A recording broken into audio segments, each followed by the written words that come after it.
صرف 2 تابوت، ایک 7ویں امام کا، دوسرا چوتھے امام کا تابوت، جن پہ زنجیریں ہوتی ہیں۔ میں نے کل پڑھ دیا تھا لیکن میں آگے بڑھنا چاہتا ہوں۔ تاریخ میں 3 ایسے غسل دینے والے ہیں جو غسل چھوڑ کے رونے لگے۔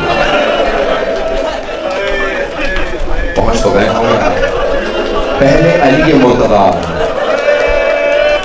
جب جناب سیدہ کو غسل دے رہے تھے، کیونکہ معصوم تو صرف معصوم غسل دے سکتے ہیں، تو جناب امیر نے ایک مرتبہ کا سیدہ ہاتھ ہٹائیے، جیسی بی بی نے ہاتھ ہٹایا شیر خدا بلند آواز سے رونے، بعض نے لکھا ہے اپنی پیشانی دیوار پہ مارا۔ تو جناب فضہ نے کہا یا علی میں نے زندگی میں کبھی آپ کو ایسے روتے نہیں دیکھا۔ مولا کیا بات ہے، کبھی شیر بھی رویا کرتے ہیں؟ شیر خدا رو رہے ہیں۔ مولا نے کہا فضہ زہرا نے مجھ سے چھپایا، زہرا کا پہلو شکستہ تھا۔ پہلے جناب امین جناب سیدہ کو جب دیکھا تو رونے لگے۔ دوسری جانتے ہیں کون ہے ہستی؟ میرے ساتھ چلیے گا، تھوڑی سی دیر میں آپ کو زحمت دوں گا۔ شام کا زندان ہے، ایک پھوپھی اپنی بھتیجی کو غسل دے رہی ہے کہ سوال کر دیے ہیں سید سجاد میں سکینہ کا کرتا اتار دوں یا رہنے دوں؟ کہ نہیں پھوپھی اماں کرتا نہ تبدیل کیجیے گا، اتنے زخم میں خون جاری ہو جائے گا۔ وہ بی بی رونے لگی، اے کاش کسی نے کفن ہی بھیج دیا ہوتا۔ تیسرے مولا امام باقر علیہ السلام جب مولا سجاد کو غسل دے رہے تھے، معصومین کا غسل کیسا ہوتا ہے نہیں معلوم ہے، کیونکہ وہ پاک و پاکیزہ ہیں، آیت تطہیر کا مصداق ہیں، حوض کوثر سے پانی آتا ہے، جنت سے کافور آتا ہے، وہ پاک ہیں۔ بس بھئی 2 جملے سن لیجیے گا۔ 5ویں امام ایک مرتبہ کہتے ہیں کہ جیسے میں نے بابا کو کروٹ دی نا پشت پہ پانی ڈالنے کے لیے، تو نہ جانے کیسے نشان دیکھے امام باقر علیہ السلام نے کہ ایک مرتبہ ظرف آپ زمین پہ رکھا، بلند آواز سے رونے لگے۔ جب رو رہے تھے نا امام باقر تو لوگوں نے پوچھا کیا بات ہے مولا، آپ غسل دیتے دیتے رو کیوں رہے ہیں؟ امام سجاد کو غسل دیتے ہوئے رو کیوں رہے ہیں؟ کہ آج تک میرے بابا کی کمر پہ نشان باقی تھے، مجھے نہیں معلوم کہ کیسے نشان ہے، کیسا توق تھا کہ نشان پھر پوری زندگی ختم نہیں ہوئے۔ اجرکم اللہ، بس بھی کوئی رونے میں بخل نہ کرے۔ آپ کے رونے پہ کوئی پابندی تو نہیں ہے، جب آپ روتے کوئی تعزیانے تو نہیں مارتا، آپ کو کوئی رونے سے روکتا تو نہیں ہے۔ روک نہیں میرا بھائی، میرا بچہ۔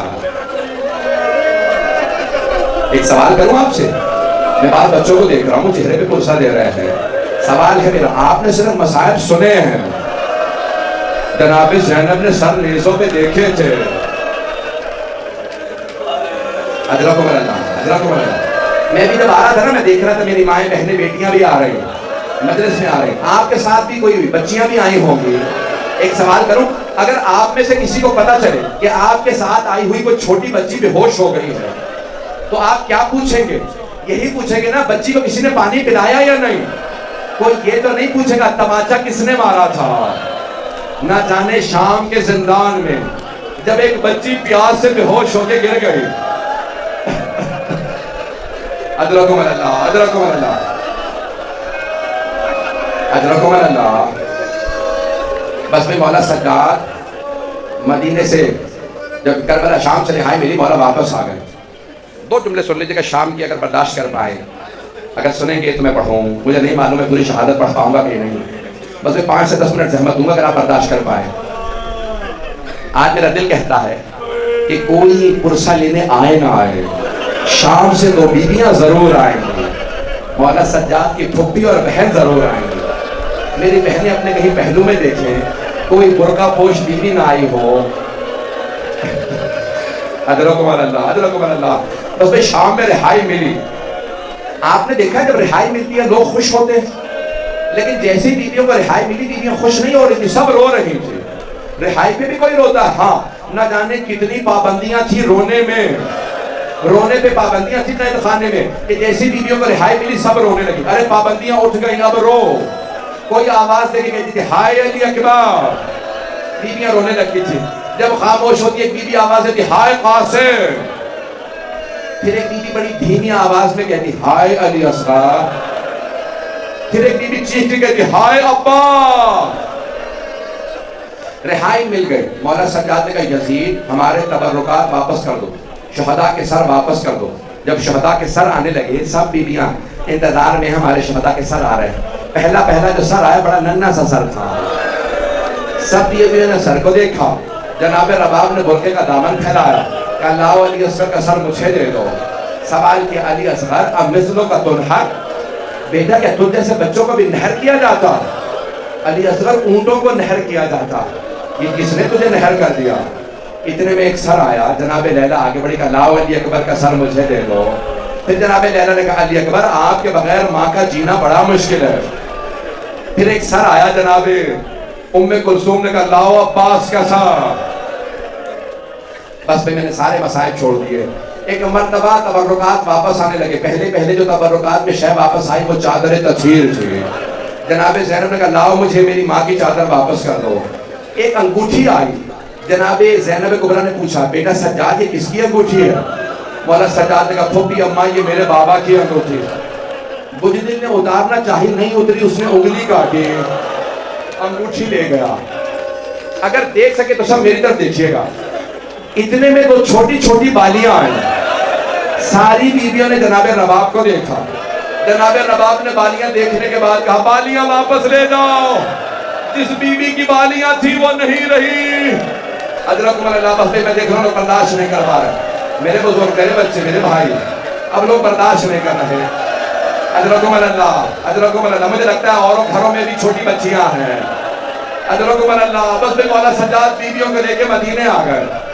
پہلے نانا کے روضے پہ گئے، اپنے جد رسول خدا کے روضے پہ گئے، پھر جناب سیدہ کی قبر گئے، پھر گھر آ گئے۔ مولا سجاد روتے رہتے تھے۔ بس بھئی اجرکم اللہ ہاتھ جوڑ کے دو جملے پیش کرو، اسی میں تمام کر دوں گا۔ مولا سجاد نے ایک دن کہا میں اپنے باغ میں جا رہا ہوں سیر کے لیے، کوئی آئے تو اسے وہی باغ میں بھیج دینا۔ اتنے میں مولا کے چاہنے والا شیعہ آیا، نام منہال تھا۔ کہا مولا کہاں ہے؟ کہ باغ میں سیر کرنے گئے ہیں۔ منہال کہتا ہے میں بہت خوش ہوا، ارے میرے مولا سیر کے لیے چلے گئے۔ کبھی کربلا کے بعد کبھی سیر و تفریح پہ نہیں جاتے۔ کہ جیسے میں باغ میں گیا دیکھا مولا نے ابا بچھا رکھی ہے اور زمین پہ ابا پہ بیٹھے رو رہے۔ میں نے پوچھا مولا کیا بات ہے؟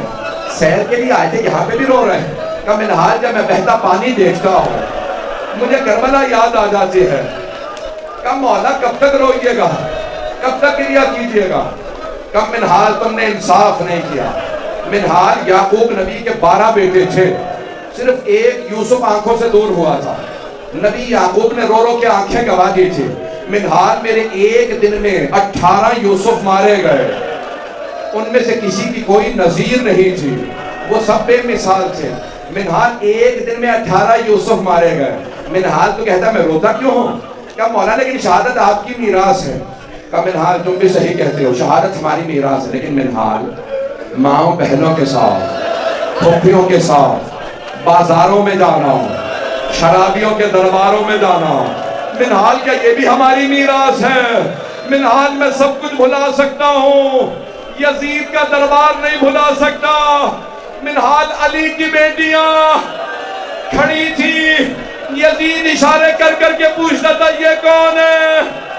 اجرکم اللہ بس بھئی آخری جملے سن لیجیے، میں نے تمام کر دیا۔ بس بھئی 2 منٹ میں تابوت برآمد ہونے والا، میں جانتا ہوں میں نے بہت پڑھ دیا۔ میں ہاتھ جوڑ کے کہوں گا کچھ دیر کے لیے میرے ساتھ مدینے چلیے۔ آج امام زمانہ مدینے میں ہوں گے، جنت البقیع میں کھڑے ہوں گے، سب سے پرسہ لینے کے لیے کھڑے ہوں گے۔ پروردگارہ جنت البقیع میں بھی جلوس نکالنے نصیب ہوں۔ آج وہاں عزاداری بند ہے، مولا امام زمانہ وہاں کھڑے ہوں گے، لیکن جانتے وہاں کیا ہوگا؟ 4 ٹوٹی ہوئی قبریں ہوں گی۔ پوری دنیا میں روشنی ہے، وہاں چراغ جلانے کی اجازت نہیں ہے۔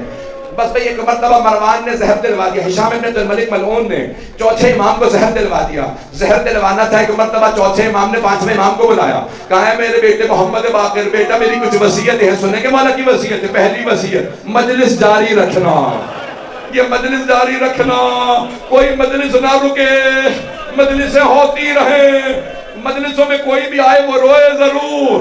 مولا کی وصیت ہے، جانتے کیا وصیت ہے؟ کہا میرے جب شیعہ مجلس میں آئیں تو کہنا میرے بابا پہ ایسے رویا کرو جیسے ایک بوڑھی ماں جوان بیٹے پہ روتی ہے۔